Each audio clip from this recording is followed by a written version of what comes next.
Colégio Protágoras apresenta Podcast, o seu podcast educacional. Fala pessoal, sejam todos muito bem-vindos a mais um Podcast, o podcast do Colégio Protágoras. Aqui quem fala é o professor Vitor Hugo, professor de História.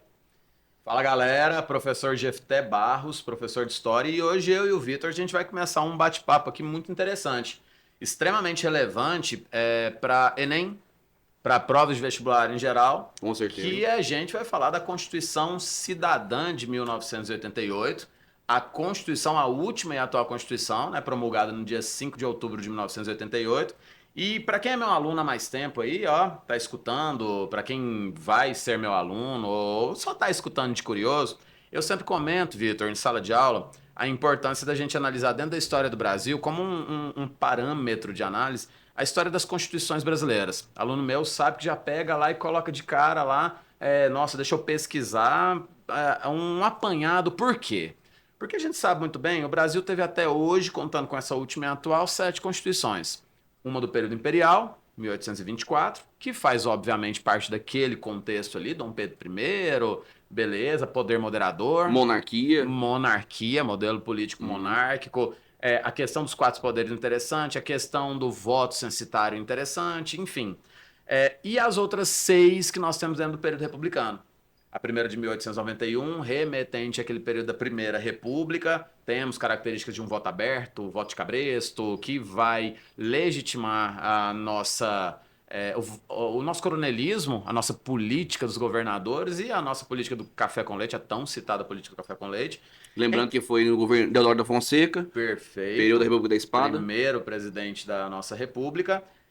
As 2 constituições de Vargas, isso aqui é interessante, porque Vargas é um assunto sempre citado, né? Então, muito recorrente. Muito recorrente. Então você imagina que num período de curto espaço de tempo nós tivemos 2 constituições. Lembrando que se tem mudança constitucional, obviamente nós temos que entender as rupturas ou permanências daquele momento, né? A de 34 e 37, com vários avanços que inclusive foram reiterados na Constituição de 88, como a CLT ampliada. A de 46, num período pós-Vargas, importante também. A de 67, que ela, inclusive, aqui antecede essa que a gente vai falar. E agora, do nosso assunto, Vitor, a Constituição Cidadã de 88. Por que ela é cidadã, Vitor? Essa Constituição, ela vai, Jefté, ampliar os direitos à cidadania dos brasileiros. Ela se insere em um contexto histórico muito importante, né? Que é o período de redemocratização, período que o Brasil está saindo do regime militar. Ali quem era o presidente na época, José Sarney. E lembrando que será formada uma Assembleia Nacional Constituinte 2 anos antes, ainda em 1986, para discutir, votar e elaborar essa nova Carta Constitucional. E lembrando, quando a gente tem uma Assembleia Nacional Constituinte que elabora uma nova Constituição, nós chamamos ela de promulgada. Perfeito. Significa que ela foi votada e aprovada. Ao contrário de outras constituições que você bem mencionou, né, Jefté, ao longo da nossa história, a primeira, lá de Dom Pedro I, de 1824, foi outorgada, foi imposta. Perfeito. A segunda de Vargas, em 1937, também foi outorgada, mas essa de 1988 ela foi promulgada, votada. E quem presidia a Assembleia Nacional Constituinte? Um político muito famoso na época, muito atuante ali no período de redemocratização, que foi Ulisses Guimarães. Ele até ficou assim conhecido demais pelos brasileiros na época da campanha direta já, como o senhor diretas, e ele vai presidir essa Assembleia Nacional Constituinte que elaborou essa nossa querida Constituição Cidadã, a 7ª da nossa história. Bom lembrar, Vitor, para quem está nos escutando, nos assistindo aí, que ela é muito ampla. Exatamente. Ela é conhecida, inclusive, como uma das mais amplas constituições que nós temos no mundo democrático. Assim, ela tem uma amplitude bem significativa. Ela garante, por exemplo, né, a Constituição Federal Brasileira de 88, o federalismo ele é garantido ali dentro, a autonomia dos estados da federação. Inclusive, gosto sempre de citar para os meus alunos de sala de aula, Vitor, que o princípio do federalismo ele é um princípio recorrente nas repúblicas que nós temos aí modernas, contemporâneas, inspiradas até no modelo norte-americano, estadunidense, e que a diferença quase que básica, quase primária de se entender entre Brasil e Estados Unidos é o tamanho da autonomia que a União dá a esses estados, né? A Fato. autonomia que nos Estados Unidos esses estados têm, ela é uma autonomia ampla demais, uma vez que a própria Constituição Federal, as emendas federais dos Estados Unidos são bastante enxutas, bem diretas, primeira emenda, segunda, 13ª, a famosa emenda da abolição da escravidão nos Estados Unidos. Já a do Brasil, ela é extremamente abrangente, né? Ela é quase como uma caixa cheia de gavetas de tantos direitos, e muitos foram novidades e outros foram reiterados. Como, por exemplo, os 3 poderes. O que você me diz sobre esses 3 poderes? Importante demais que essa nossa Constituição atual, ela está em vigor até hoje. Isso. Não podemos esquecer disso, né? A Constituição Cidadã de 1988 está em vigor até hoje. 36 anos. Exatamente. Essa Constituição, ela vai garantir, consolidar o princípio da autonomia dos 3 poderes. Os 3 poderes, executivo, legislativo, judiciário, como sendo independentes e equilibrados. O que é algo fundamental para existir um Estado democrático de direito. E aí, não custa nada a gente reforçar, né, Jefté? Coisa que a gente já falou, essa Constituição se insere no contexto da redemocratização do Brasil. Então havia uma grande preocupação em se consolidar as garantias democráticas. E uma delas é justamente essa, a autonomia dos 3 poderes. Vamos fazer aqui um parênteses, né? Que esse princípio já foi defendido lá no século XVIII pelo Barão de Montesquieu, filósofo iluminista. Ótimo. Que é um princípio de tripartição do poder que gera um mecanismo onde o poder controla o poder. É a preocupação em evitar abusos, autoritarismos, tiranias. Perfeito. Por isso, a importância da independência e autonomia dos 3 poderes. Lembrando que a configuração brasileira, tá? O pessoal que está ouvindo a gente, assistindo, a configuração brasileira é de um país que vocês já escutaram várias vezes falando que o Brasil tem uma proporção continental, e daí a necessidade também de pegar esses 3 poderes e dividi-los em esferas, né? A esfera Fato. federal, estadual e as municipais, distritais, né? Porque o Brasil é de fato muito grande, então essa distribuição em esferas de poder também é para gerar esse equilíbrio. E lembrando que não há submissão, só reforçando o que o Vitor já colocou, não há submissão de um poder sobre o outro, e sim uma fiscalização, sempre de 2 deles fiscalizando um terceiro, né? Isso. E são complementares e harmônicos. Perfeito. E para promover o equilíbrio entre eles, exatamente. E a questão do voto é interessante ao longo da história, uma vez que a gente pega as constituições em que foi estabelecido ao longo da história, para os nossos alunos e ouvintes em geral aqui, votos ora censitários, né? Vamos lembrar para eles que seria esse voto censitário Manda ver. baseado no critério da renda. Só quem tivesse elevado uma renda X, a partir de uma renda X, poderia votar. Maravilha. Isso vigorou durante todo o período monárquico, período inteiro. imperial do Brasil. No período republicano, esse critério é abolido, ou seja, não precisava mais comprovar a renda. E isso vai ser mantido pela nossa Constituição de 88. E algumas delas ainda o voto indireto, tá, galera? Dos nossos períodos de centralização política, ditatoriais, o voto foi indireto, foi para pequenos colégios eleitorais, tá? E o nosso voto, ele é direto. Agora, vamos lembrar que a amplitude desse voto, ela é fantástica, simplesmente fantástica.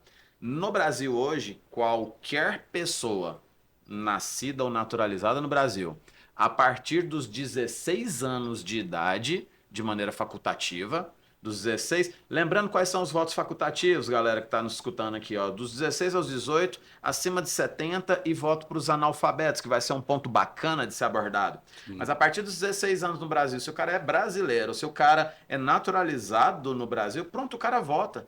Independente da situação, o cara vota. Então, nós tivemos vários critérios ao longo da história aí que eram excludentes de um ou outro grupo, o próprio voto feminino, o próprio voto dos analfabetos, que é isso, que foi uma conquista.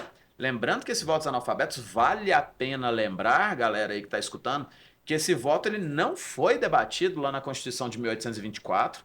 Houve uma reforma eleitoral em 1880, antes da proclamação da República, que proibiu o voto dos analfabetos. Lei Saraiva. E logo 108 anos depois, cara, é tempo demais, em Demais. 1988, que os analfabetos passam a ter direito, mesmo facultativo, mas direito de voto. Expresso na lei. Expresso. Então, a amplitude do nosso voto faz, mais uma vez, reforça, mais uma vez, essa questão da Constituição Cidadã. E essa questão do voto analfabetos, ela tem que ser comentada, porque a gente estava até falando em off aqui sobre a questão dos direitos de voto que são abordados em provas de vestibular e Enem. Sim, né? é fato.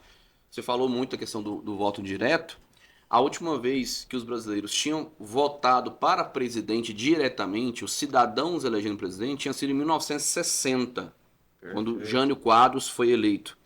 Aí depois o João Goulart, seu vice, assumiu, e o Brasil passou por um período onde os brasileiros não escolhiam diretamente os presidentes, ali durante o regime militar, de 64 até 85. E aí, em 1988, esse direito é restabelecido de fato por lei. Então os brasileiros vão voltar às urnas para escolher o presidente da República diretamente em 1989, Nossa, que é quando é eleito tempo, Fernando hein? Collor de Mello. É tempo. E essa questão, só reforçando mais uma vez o direito do voto dos analfabetos, que insere, ou seja, a todo brasileiro o direito de voto, né, desde que com critério de idade apenas, né? É uma pauta, vale lembrar historicamente, que é uma pauta que foi abordada em vários outros momentos da história do próprio Brasil. Como lá Verdade. atrás, desde o movimento tenentista, a gente já fala disso. Então, e veio um João Goulart também tentando reivindicar o direito de votos analfabetos. Então, são algumas pautas que já haviam discussões anteriores que agora foram concretizadas de maneira expressa na lei.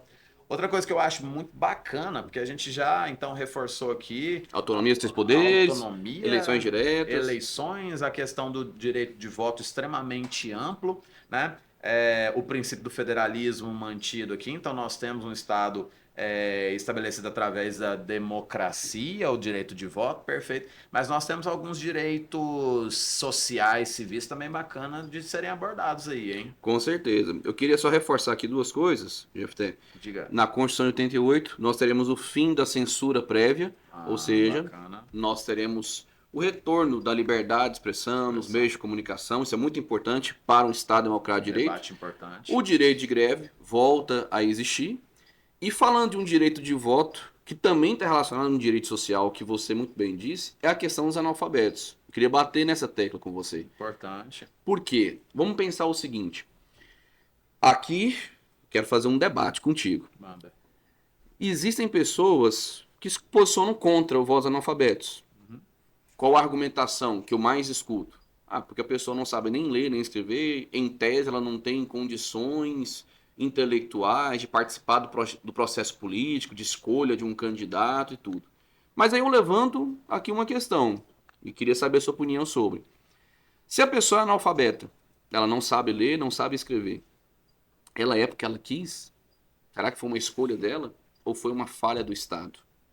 Outro detalhe, não ter oferecido a oportunidade dela estudar. Outro detalhe importante, essa pessoa, por ser analfabeta, ela deixa de ser cidadã?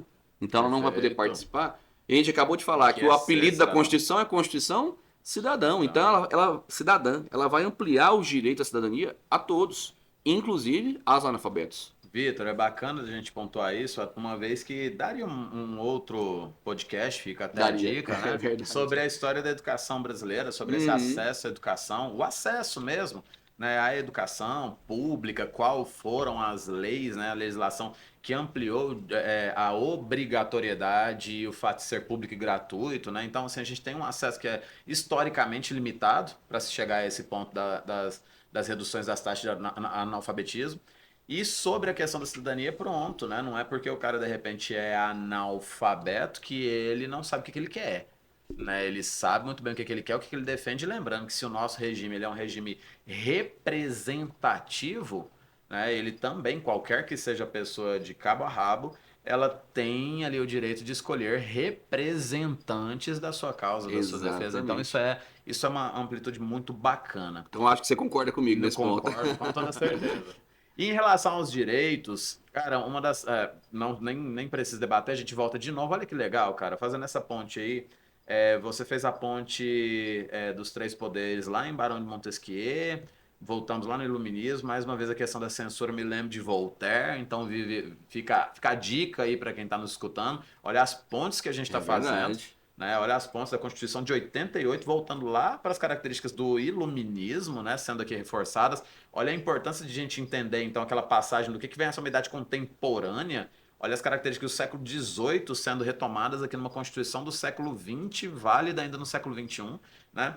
E Coisas aí, que foram escritas lá nos anos 1700, cara, pra você sendo pensar, retomadas e agora, incorporadas a uma Constituição. incorporadas, debatidas e incorporadas, porque nós temos toda uma assembleia aí para se debater sobre isso. E aí a gente chega também na questão da amplitude da criminalização de algumas causas também que são bastante interessantes, como, por exemplo, o crime de racismo. Né? Vamos Exatamente. lembrar que há um debate também, que é um debate muito grande em relação à questão estrutural ou não, prática ou não, velada ou não, que não vem ao caso, mas que racismo entra como um crime inafiançável. E imprescritível também. Pronto. É importante lembrar isso, Jefté. Perfeito o seu recorte, porque é a primeira vez que uma Constituição no Brasil estabelece isso em lei. Isso. Estabelece isso formalmente no nosso Código Civil. Nós temos agora o racismo visto como crime inafiançável, imprescritível.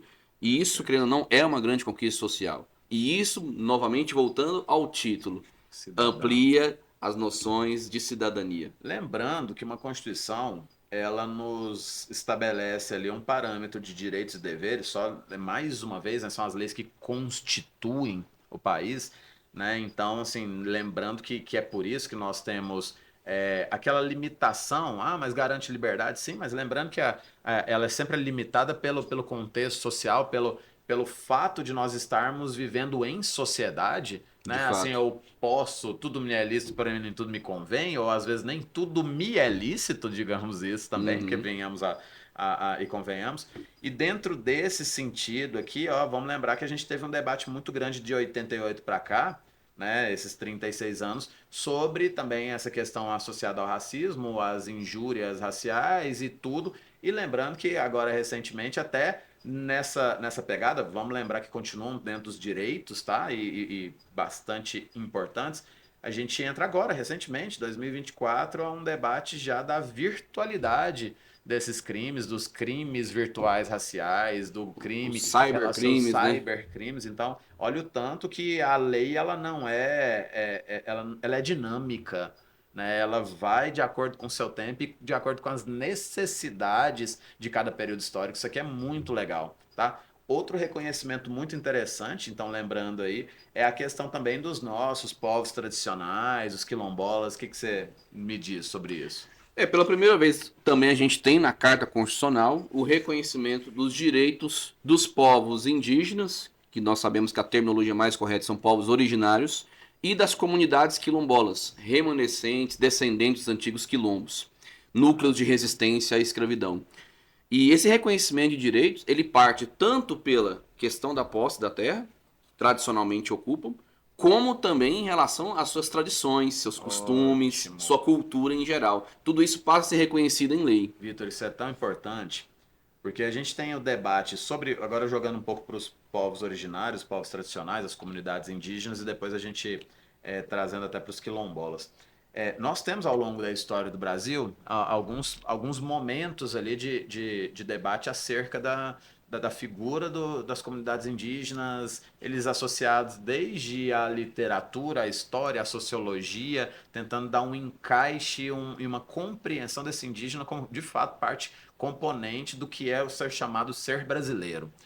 E temos desde serviço de proteção ao índio, a criação de uma FUNAI e até a gente chegar a um determinado momento que isso é tão importante que na Constituição, o pessoal que está escutando a gente é bacana de reforçar isso, até porque, parênteses aqui, ó, antes de falar da Constituição, existem assuntos, Vitor, que vale a pena lembrar, esses alunos que caem sempre, muito recorrentes em prova de Enem, que estão ligados justamente à afro-brasilidade, né, à escravidão, à diáspora De fato. africana, sempre cai muito, e aí entra inclusive as comunidades quilombolas, que a gente vai resgatar agora ali também, e também a povos originários, sejam eles dentro das linguagens e códigos, dentro das ciências humanas, os povos originários caem com muita frequência. Sim. E Tá nós no temos, top 10 do tá Enem. no top Tá 10. no Nós top temos até 10. um Ministério dos Povos Originários atual, que é bastante interessante. Mas voltando, fechando esse parênteses, voltando para a Constituição, que estabelece justamente isso. Olha que tanto que é legal. O salvaguardar os direitos dos indígenas quanto a querer ou não manter a sua cultura, querer ou não ter o contato com aqueles que não pertencem às comunidades indígenas, ou seja, há uma proteção que é garantida desde a demarcação, proteção que se dá pela FUNAI ali, e nós temos agora uma permissão ou um direito adquirido aos povos originários da manutenção, preservação ou não da sua própria cultura. Cara, isso é extremamente importante para a aceitação desses povos tradicionais como nós somos povos originais componentes e o povo tá, a partir de então, a lei garante uma proteção dos nossos direitos. Cara, isso é simplesmente sensacional.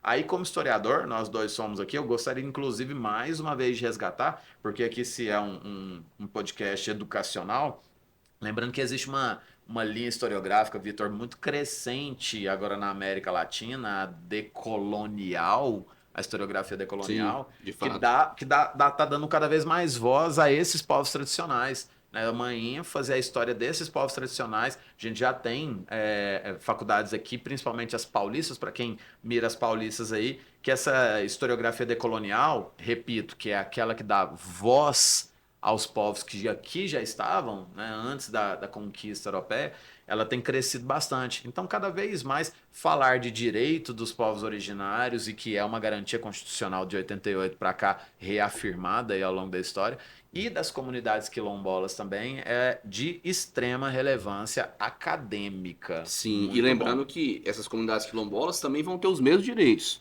em relação à terra, que tradicionalmente ocupam, e também a preservação da sua cultura.